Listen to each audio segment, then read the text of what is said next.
Bonjour à tous, dans cette vidéo je vais vous montrer comment modifier le kerning sur Canva. Donc qu'est-ce que le kerning? C'est le fait de modifier l'espacement entre les lettres. Ici je vous montre juste ceci sur ce site car ça se voit visuellement qu'il est possible de modifier l'espacement entre les lettres. Et donc ici je vais donc sur Canva pour voir sur Canva comment est-ce qu'on peut modifier donc le kerning entre les lettres.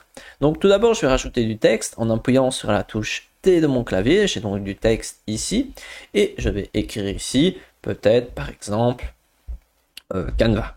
Canva, j'agrandis, comme ça on voit bien. Et je vais changer la police d'écriture. Donc je vais essayer de prendre une police d'écriture peut-être de mauvaise qualité, quelque chose de un peu bizarre, par exemple ceci. Et donc là, qu'est-ce que je peux faire? Je peux aller en haut à droite sur formatage avancé. Et là, nous avons deux sections. Nous avons la section générale et la section typographie. Et donc là, sur la section typographie, on va pouvoir activer le crénage qui s'appelle aussi kerning en anglais. Et celui-ci peut être activé d'office ou on peut le désactiver. Et donc ici, vous pouvez voir que s'il est désactivé, l'espacement entre le V et le A est plus grand, alors que si je l'active, il sera plus équilibré.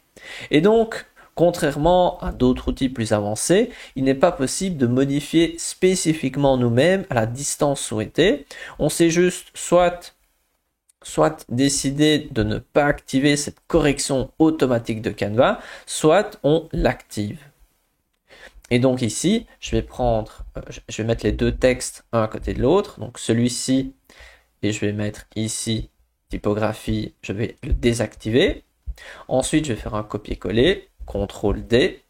Et juste en dessous, je vais ici sélectionner ceci, typographie, et je vais l'activer. Comme ça, vous pouvez voir ici, si on se rapproche, qu'il y a une petite différence.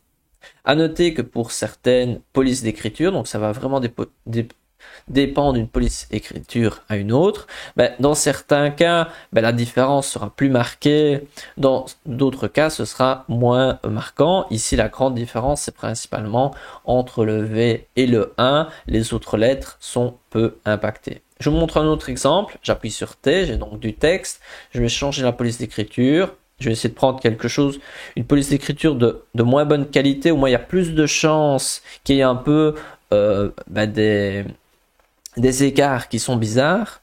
Alors ici, je vais prendre celle-ci qui me semble une police d'écriture un peu particulière. Et donc là, qu'est-ce que je peux faire? En haut à droite, formatage avancé, typographie. Donc là, c'était déjà activé, mais je peux le désactiver. Je vais un petit peu rétrécir ici, où je vais écrire à nouveau Canva. J'agrandis, hop, je vais dupliquer ce texte, CTRL D, et ici, je vais, typographie, activer la correction. Donc voilà, ça c'est un nouvel outil qui est maintenant présent sur Canva et qui peut vous aider à corriger le texte. Par exemple, là, entre le V et le 1, ils sont quand même assez lointains et plus proches, ça peut donner un meilleur résultat. Donc voilà, nous avons vu ensemble comment modifier le kerning sur Canva. Contrairement à d'autres outils, on ne sait pas modifier exactement comme on le souhaite, mais maintenant il y a cette option de pouvoir soit activer ou désactiver le kerning modifié automatiquement par Canva.